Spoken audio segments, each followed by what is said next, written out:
per hour out of the 10 kilowatt per hour being produced. And of course, the energy losses, I think, were estimated to be over 50%. So there is no doubt that in the period of concession, Umeme, of course, has invested in the sector.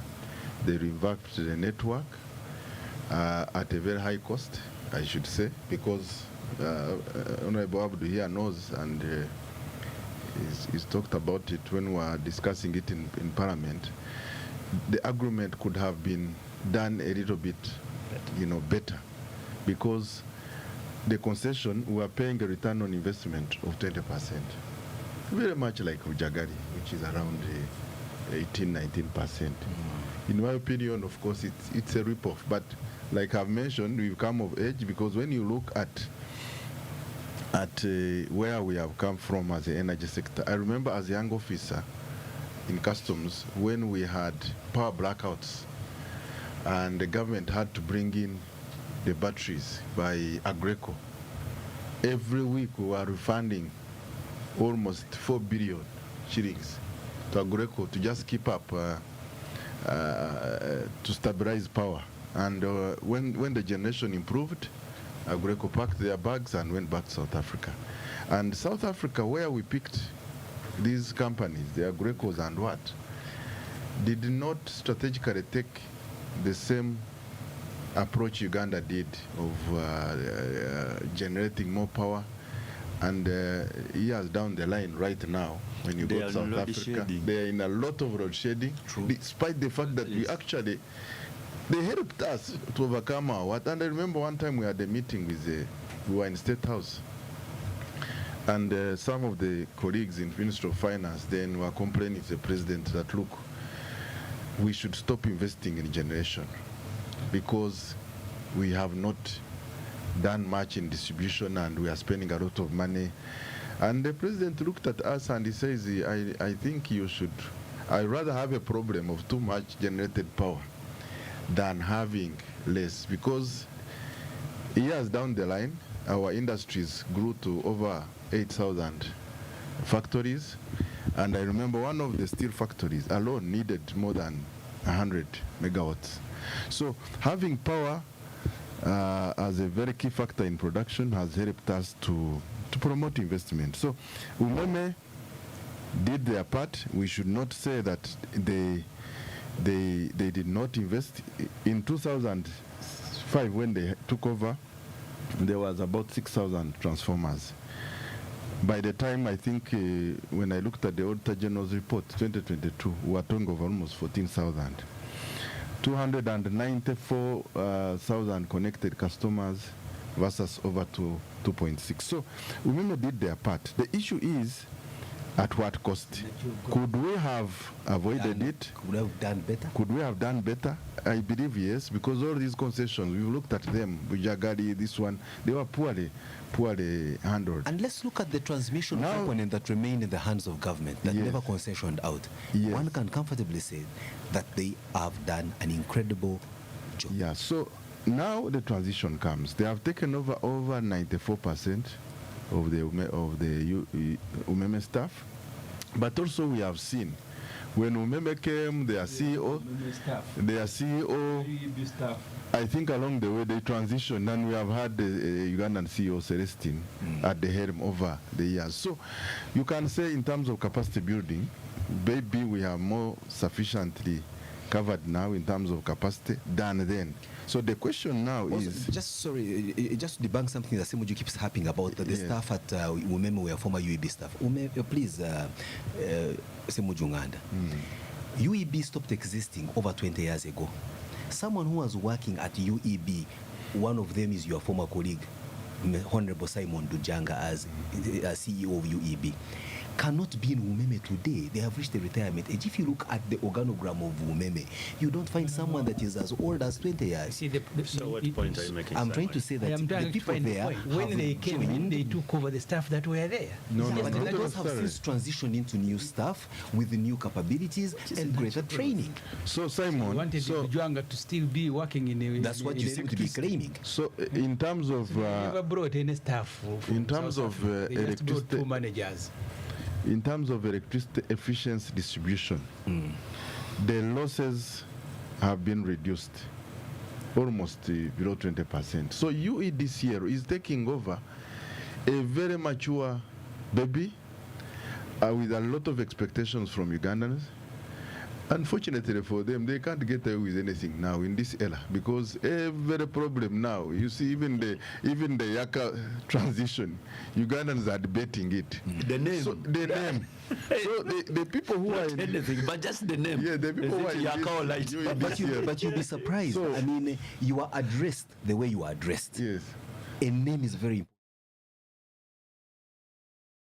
And it's in not this- a big thing. in this era You now- have called Abdul, so We have had some time now without so many load shedding, etc. So you cannot give an excuse that when you have taken over, all of a sudden we start having problems. But most importantly, you have seen government has reduced by 14% the tariffs. And as a result, you are talking of about 250 billion shillings now in the hands of the Ugandans who would have paid. And that could be, if it's a business, you can reinvest in it. Yeah, it's true. So for me, I am happy we are off the 20% return on equity. It's been high, and that could translate into a reduction in tariffs, but also investment. But government should be able to support the sector continuously, so that Why there is so, no gap. Kadesh? Let me ask. Why Women was not supported by government, but it went and picked financial support from NSSF and other investors who are still here. They are not leaving. Yes. Why can't we also make the case that UE this year, rather than go to a perennially broke government like the government of Uganda, also open up and say, can we have NSSF and other big money bags invest into us, so that then they are run as a listed company? Do we see that as a more plausible solution? I think I wouldn't have a problem, because as a matter of fact, I think even these other entities like Uganda Airline, I think they need to be listed, so that you strengthen corporate governance and you reduce the state arm. But for energy in particular, we must not go into a repeat situation where we are chasing a return on investment at the expense of low Service tariffs delivery and distribution of energy. If we are able to sufficiently cover the costs of running the network, and we are able to correct, bills are paid on time, we should avoid, So if we list, it comes with an advantage, but it could also come with expectations of the shareholders of Simon who will buy shares. And I think you must... Katesh is you're a very interesting character. On one hand, you are against subsidizing fuel to run an economy. And on the other hand, you are preaching government subsidy on a good like electricity. And for some of us, we argue that if you want to use electricity, or you have something to use electricity for, number one, just make sure you can afford it, because that way you'll use it responsibly. You'll not be leaving the lights on during the day because there's a government subsidy. There is no contradiction. You look at national housing, national water. And your argument is the same thing I've been talking about, like, for example, with UDB. I don't know why the Minister of Finance is sometimes excited to declare UDB has made profits this year, as opposed to, how many investments and economic growth has come.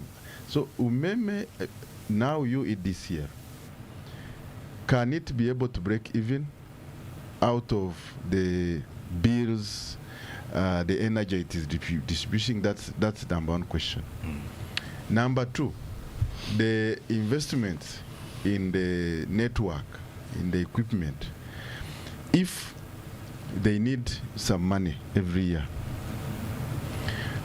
can government be able to put in that money as a trade-off for mass coverage that you need to do until a time when actually UE this year can be able to stand on its own. Government Because from where? If just to buy out Umeme, we are running to a commercial bank. To build Karuma, we had to run to Exim Bank of China. To build roads, we have got to run to Japanese. To do this, we've got to run. So what is the size? So why don't we? That's what I'm saying. Why shouldn't we list? But What is the size of your economy? And before we get down to you, Abdu, a listener called Ambrose Biona, who runs a cement factory in Tororo, says, and I want to quote, showing props to UEDCL and allaying our fears that they are not competent. He says, and I will read, that UEDCL is one of the most efficient entity I have dealt with. They made sure I have power in a very short time.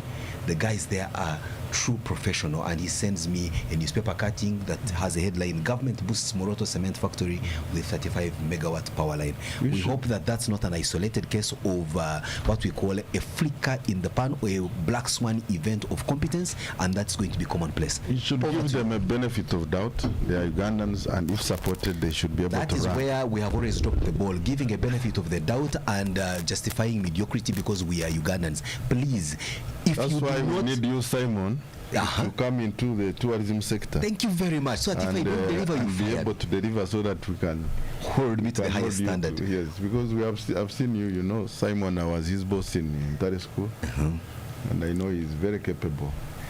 Abawulide bawulide. Over to you. Yes. Yeah, he was my head prefect. Yes, we need to You, both of you are students. There was no boss. and really pray for them because we really need prayer. You see, about the efficiency, they have been running a very small portfolio, no less than I think 7% of our distribution in this country. Yes. Now they have this huge portfolio. Yeah, but they've inherited the staff of Umeme. That's different. That's different. You wait. You see, if it's about that, then we could have had the women. And then we have a different opinion.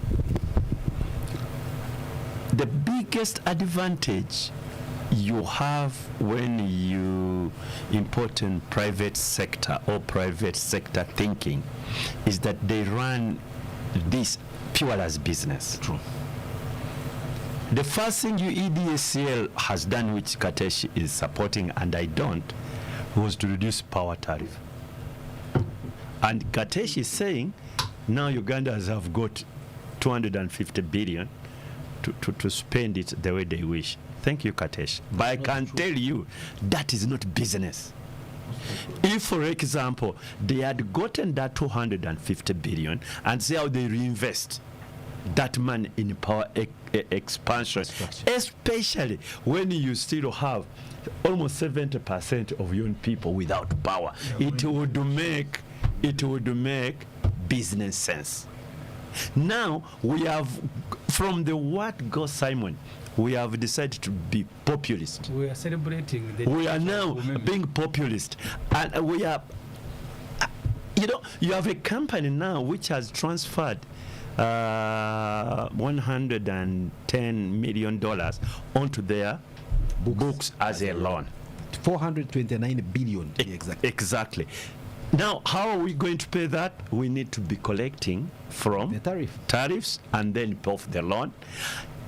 Instead of trying to say, okay, some of these tariffs could go towards settling this loan or even expanding the business, we are saying, no, you keep that one now. Populist.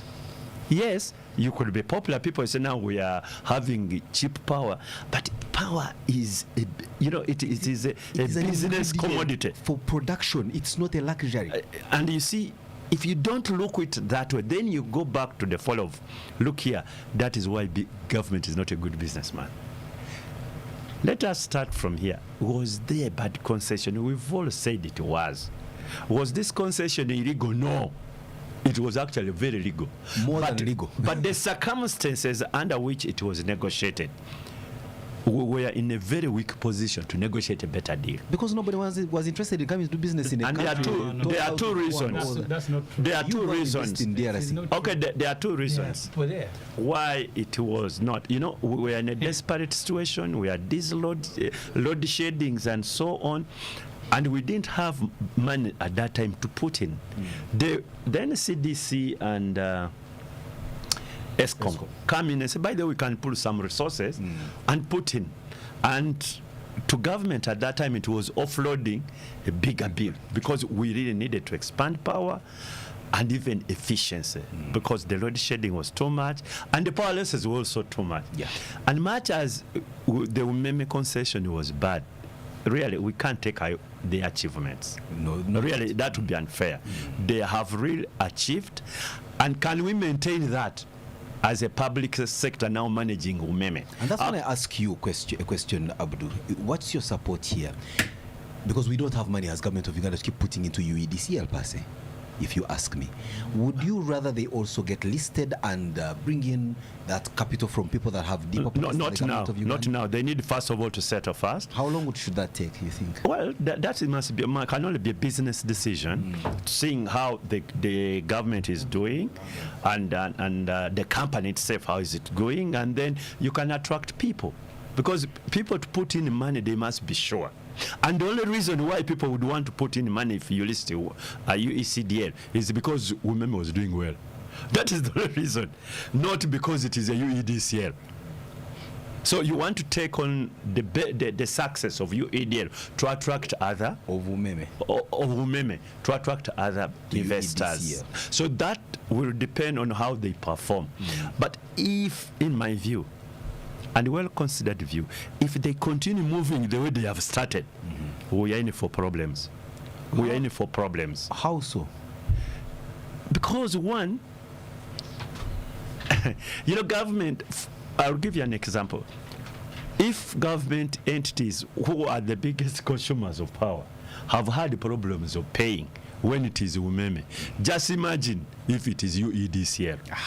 The usual. I do that to it, but just imagine if it is UEDCL. And they appointed the MD, there is a call coming. Why are you cutting off Ginger Hospital? Put it immediately and so on. Dr. Silva, UEDCL refused. When the Minister of Energy has called, he has no job. He has no job. But he could not do that to Umeme. Celestino. And let me tell you, we might not even talk about the Ginger Hospital. Is it a home? No. It is in Mbarara District Administration.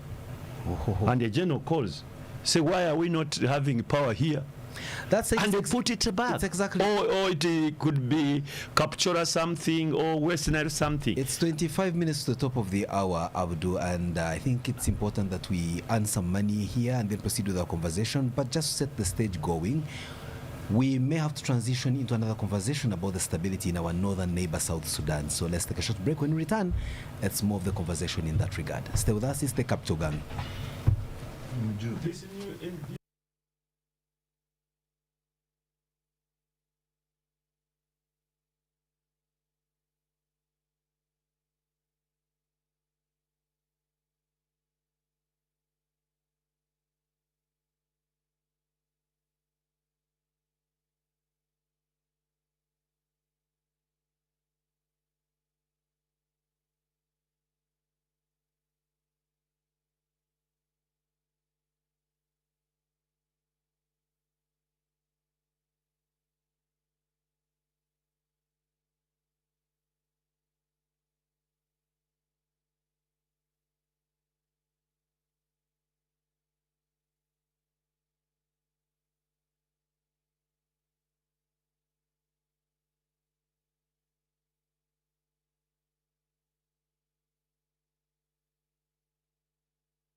A new solution, the malaria vaccine. The malaria vaccine is now in the routine immunization schedule. The malaria vaccine is administered in 4 doses at 6 months, 7 months, 8 months, and 18 months. This vaccine will provide extra protection against severe malaria. And don't forget, routine immunization protects children from many deadly diseases. Every vaccine matters. Visit the nearest health facility for routine immunization services today. Mr. Vaxa, the malaria vaccine is free, safe, and ready to protect our children. Will you join the fight and complete all 4 doses? For more information, call the Ministry of Health on 0800 100 066. This message is brought to you by the Ministry of Health. In the Pearl of Africa, where rhythm meets elegance.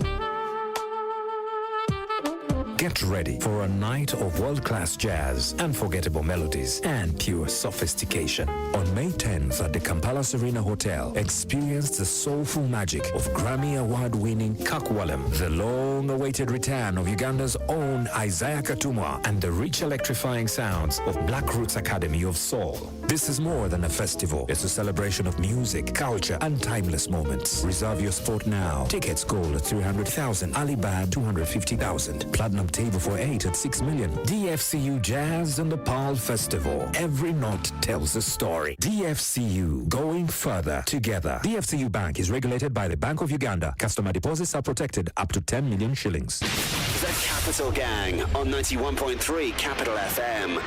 Welcome back. It's 91.3 Capital FM's Capital Gang. My name is Kasiate, Simon Kasiate, standing in for the perennial host of the program, Oscar Semoya Msoke, who is unwell. We wish him the very best, but we're also comforted by the fact that he only feels unwell once in a leap year. Colleagues, the revitalized transition government of national unity that was formed in February of 2020 in South Sudan brought to its fore, among other changes or the sharing of power, 5 vice presidents. The one that we know is the first vice president, Yaka Mashal, who is now under house arrest.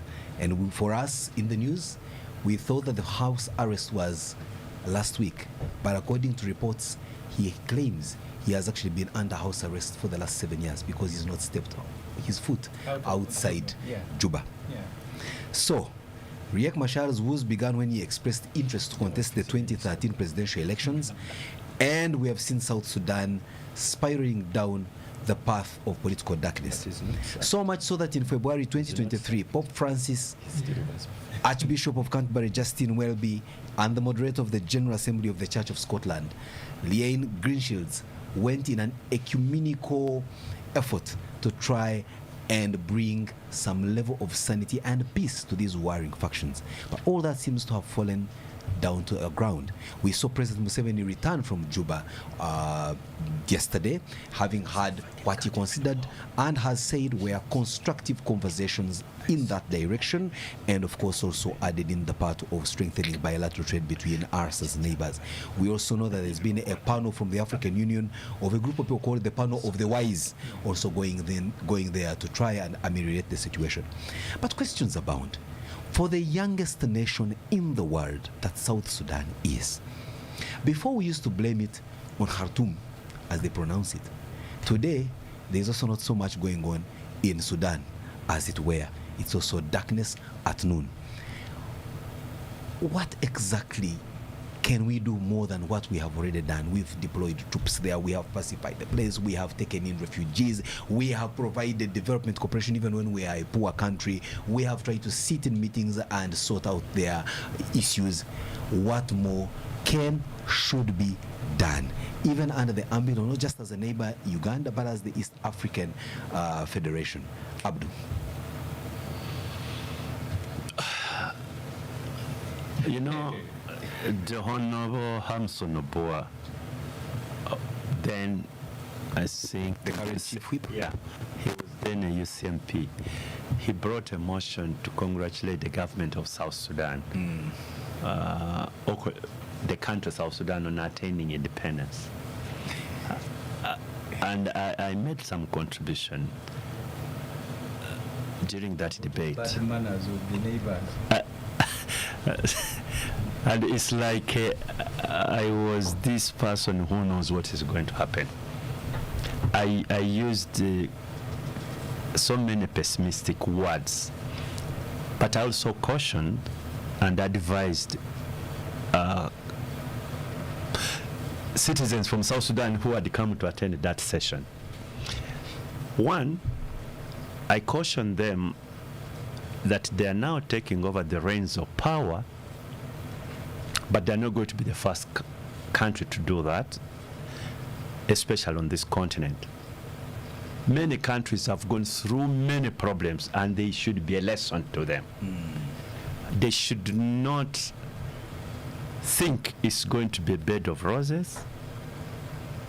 One, like all post-independent countries in Africa, they had the problem South Sudan is having at the beginning.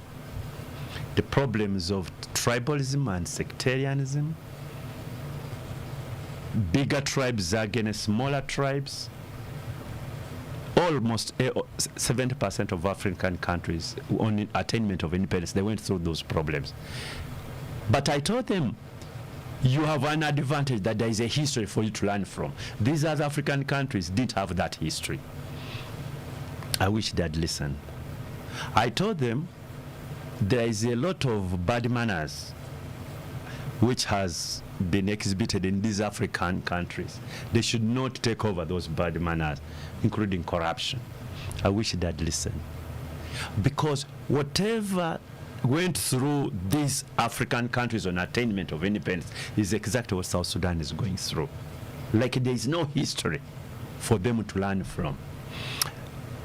And the only advantage is that, maybe this one they learned, is that they have managed to stop a coup. They have not gone through this because you remember the most frequent African coups soon after independence. Yeah. Almost all of them were overthrown. All were overthrown. And now Juba has tried to have those coups, but somehow it has failed. They have been very unfortunate. This one, I really sympathize with them. That the person who led their revolution did not survive to manage it. Probably a coup would have removed him. Maybe not. It could have been maybe better run. Now, you had somebody really who was there for tribal balancing and so on. Actually, was the second tribal chief of the Dinka to take over.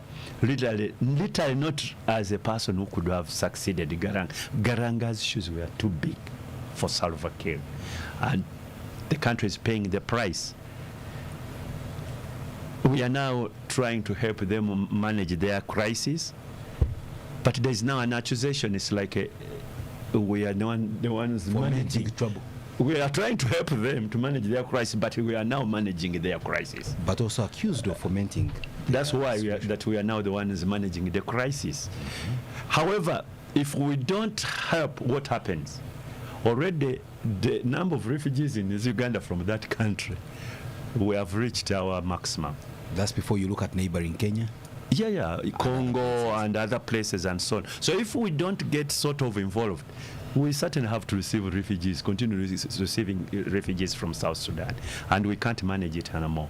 So we are caught between a rock and a hard place, in the sense that you either leave them to sort out their mess, and that mess spills over to us. Sometimes some people will argue that you let them fight, the vanquished get vanquished, the victor consolidates. The Pan-Africans can't allow that, because we think if we can make a contribution to the stability, yes. But the situation is not as easy as us going and making a contribution. To resolve the biggest problem of the biggest tribes in South Sudan, the Nua and the Dinka, is not going to be an easy thing to do. Wow. Unfortunately, we could be seen today that we are more aligned to one tribe against another. Just because we are trying to align with the leadership. Exactly. And sometimes even the public statements we make do not help. The public statements we make do not help. The working word is we who. But Semuju, make your public statement about the situation there, and we see whether it merits the standard of decency. But what's your take generally on the situation of South Sudan and what Uganda can do? Because I think, like Honorable Katuntu has said, we have done so much, maneuvered backwards and forwards, and perhaps even at our own peril and detriment. But the situation continues to prevail. Like I said at the beginning, the Pope and the Archbishop of Canterbury do not appear in the same place at the same time for the same issue. But they came to South Sudan. But see where we are. And it's a Christian country. I'm not so sure that's a Christian country. Your sentiments are fully taken off. Animism. I have been. Those are the public statements we have been talking about that foment situations rather than ameliorate them. I've been to Juba a number of times as a journalist, as a politician, and as a trader. Not yet. I even witnessed the inauguration of South Sudan as a country. We went there as a group of parliament, and there was hope. That day in Juba, people were crying because they had become independent from Khartoum, from Arabs. And I didn't know that it will take that short period for them, because you see the trouble with most of the African countries with the same history, many rebel groups, it has been integration, because you can't run a country where there was more than one military group, and these ones, even when they went into a peace agreement, the first and the revitalized ones, each group was keeping its honorable group somewhere in their tribal area. You also remember that when Garang was about to capture Juba from the Khartoum government, he was moving in cahoots with Riek Machar, and almost at the day, Riek Machar disappears with his troops and they have a major setback. So he's known as a man that cannot be trusted when he's needed the most. No, I also don't agree with many of the things they have said about him. I have met both of them. He's a more solid person than this one who urinates on himself. Semuju, please. Let's skip the conversation a bit. The public statement we make. These are the public statements that make problems for you and foment situations. But the urination happened in the public, and it was all over. So it was not in private. I would never have known if it was in private. Why speak about others who do it in privacy? So I'm talking about you come here and say that I never known the public, but for you claim to have. I'm talking about things that have happened. So the integration has failed. The Dinka and Nuer, and for me the solution will start from there. Kenya has managed its own problems because the Kikuyu who were dominating were allying with others, but they also allowing others to do business, to enjoy it together. You remember the 2007 election? Somehow they have managed, partly because these other groups don't keep armies.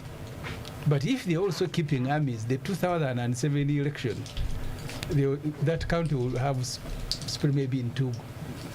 The trouble you have hit the point on the head. Yes. All subsequent elections, wherever they have been, if the people in the election fray have independent, loyal armies, you will have problems. If you don't have a national army, then you have a challenge. You will have a problem, and for me, that's I think the biggest failure of South Sudan. They should unify I don't know how they will an armed force that's not aligned on tribal basis. And demobilize. And because of what they have gone through, I don't see any tribe surrendering its own army. Instead, they are doing fresh recruitment. So instead, they look at their tribes as bigger than the greater good. That is South you Sudan. have the same problem that you have in Eastern DRC.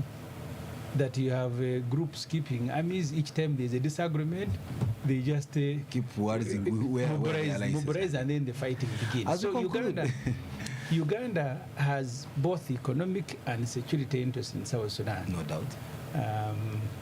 But the trouble is that while Museveni historically he does many bad things, but he doesn't misbehave too much in the public. He needs to teach his son to do what he does. Because his son, you cannot be on Twitter saying, I have killed, I don't know how many Nuers I have to kill. Okay, that's now playing into the public statements that Abdul Katundu was Yes, talking that I about, said. that we You see, make. in all this, you've seen Museveni quiet. Yeah, He issued a he statement only yesterday. met NRM MPs and he was briefing them there. So the things he doesn't accompany them by declarations in public. But he's also part of the problem there. I don't know, because I thought he would be part of the solution. yeah, he should be. He Yes. should be. And I thought he is part of the solution. He's provided the troops there. But when you get Raila Odinga to go and try to meet and he's sent to Kampala, I don't think you are going to be that sort of a solution, that key decisions are going to be taken from Kampala. Well, in the circumstances, like you said, we are a serious stakeholder from an economic point of view and security point of view. Yes. I'll turn to Katesh as we conclude the program. Honorable Katesh, of course, the question of South Sudan and where it is, the best we can offer at this point in time is really lamentations on why the situation remains as it is, and we don't see serious traction towards peace. But and I would want you also to conclude when we come down to the subject that we discussed slightly earlier, reflecting on, for example, how UEGCL managed the transition to get ESCOM out of Narubale and Kira, which doesn't seem to rear its head with the UEDCL taking over Umeme, because you could see that with UEDCL there was prior planning, there was a proper process that was empirical. Was also different. Yeah, to the extent, but you see, at the end of the day, it was also a concession, and they could have also woken up at the last spinner to say, get out, as it seems to be. So, when something starts on shaky ground, as we seem to see it with UEDCL, we need some level of confidence, especially from you as legislators, to ensure that you hold the process for us to feel comfortable that we can proceed. First of all, I don't know where to start from, but the subject matter you are on is South Sudan. And all my colleagues have talked about our interests, whether it is commercial, economic, and security. The problem of South Sudan is that when these guys were fighting Omar Bashir, the common factor was the common enemy. And once that was achieved, there is no doubt the politics of identity are at the heart of the problem in South Sudan. And that is not going to be solved easily, because it is very big. Because bigger than Uganda, they should divide it. Because you have seen even Actually, in the maybe could be the solution. even in the Arab world, Balkanizing? Yes. we've seen what has happened in Syria and all this. The problem is politics of identity, Each entity is 300,000. and for Uganda, which exports almost over So you are saying they 500, should become United Sudan Emirates? I mean, UAE, each entity is about 300,000 people. Sharjah, Oman, so you can... Without counting the Why do you go and Kadamas and all begin that. fighting? But Simon, even if it's not deliberate, I as Cash continues, even if it's not deliberate, it might soon come. so there has to be different options on the table to look at that situation, because the politics of identity are deeply It's like a ingrained. Even when these guys formed the government, they were actually not working together. They were still having parallel, plans. So, for Uganda, which exports over $500, million to Sudan, and with a lot of refugees here, we cannot just lament. But also, and just a second, let- Simon. Can I Katesh finish? conclude You see, his point? You are also talking about refugees here. The last time we visited the Ugandan embassy in Khartoum, they have registered more than 1 million Ugandans in Sudan. The Ugandans who are As in the Sudan traders, are not not refugees. there as refugees, Those Honorable who are selling in Semuju. Nyanya. No, They are yeah. What's the difference between them and Dinkas? No, they are not refugees. Just have respect for Ugandans. The Ugandans who have gone to South Sudan, they are there to take advantage of opportunities, and that is Economic that is economic. That is And many of them from Chira municipality. are just yeah, a checked. lot of them from all the municipalities around Kampala, including Chira. They are part of the remittances we see, because if you are able to go and make money, actually that is why we have to intervene. And for me, I want to thank the President and the UPDF. First of all, the swift response by UPDF to deploy, it mitigated what could have been a big disaster. Number two, just the President visiting South Sudan, the statement, because the tensions are so high. He went there and he spent overnight. It tells you how much of a critical prayer, your troops that are there. a critical prayer the president has in terms of the role as a in stabilizing the region. So for now, before the solutions, including what my colleagues are talking about, Balkanization, etc., the most important thing is to avoid the breakdown of, breakout of violence. You already have a problem in the south. Then you have this one, then you have Congo. And when that happens, if South Sudan went to war, then all our problems are... They already at war. Yeah. They have been at war. They already at war. Yes. Not that they... No, but we... Full scale. Full scale, because our airline still flies there, we still have people there. But if there was a huge outbreak of war, then you have a lot of security problems on our borders. I remember when I was many years back, we had problems of even having staff positioned at the border itself. The borders were inland because of security problems. So now, Uganda cannot be going to lamentations. We are the guarantors of the peace in South Sudan. So the president is right, and I agree with what maybe colleagues are saying. There are many things he does that he does not say. So perhaps out of his diplomatic visit, you could still have some hope that a lot could come. That a lot could come. Because how long are you going to fight? How long will these guys fight? And Honorable Kateshi, yes. I am afraid time is not an ally on our side. The producers are looking with the bad eyes. Yes, I am. A kid from where? They are the ones who talk about time is not our best ally, but one is gone recently. Well, where one goes, you know how we produce. But you asked me to talk about transition. Now, and I'm afraid of 7 years, but not of I'm afraid time will not allow us to have the one who started the headline.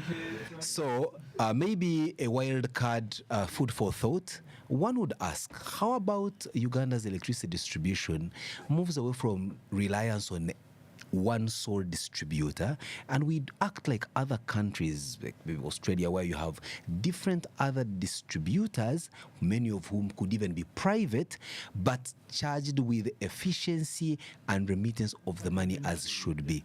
And we've been having that. But we have been having that. So maybe why is that a question? No, because that's what has been. Well, when they have and some of them were very inefficient. Yes, that's what we are saying. Even we are saying maybe to allow for that to take a more substantial percentage of the distribution network, as opposed to the minuscule 5% that they were enjoying. Who knows? It's a wildcard conversation, and you as legislators may wish to look into it.